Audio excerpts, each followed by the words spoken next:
Friends in Christ, Pastor Brian here. Did you just feel your anxiety spike from the predicted winter storm for Thursday and Friday? I know I did. Suddenly the things you were putting off until the last minute need to get moved up and dealt with, along with your regular work. Did you feel your breath picking up? Your blood pressure spiking, your shoulders creeping up into your ears?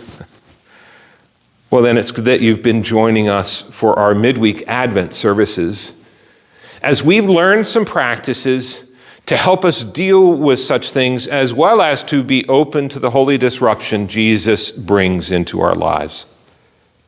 Practices like breathing, slow, deep, and deliberate, that frees us from that flurry of panic motion and stills us.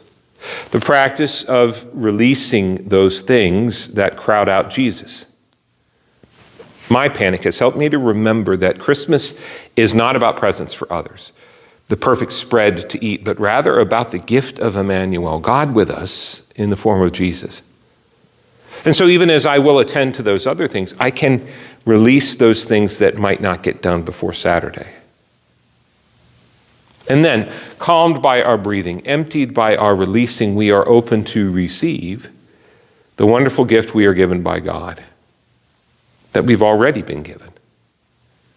We are open to receiving something more than the latest iPhone or gadget, game, book, or tool. Open to receiving the one who will show us the way to life fuller and more abundant. And then, calmed by our breathing, empty by our releasing, filled in receiving, we can truly rejoice this holiday eve in the love of God come down to us in Jesus.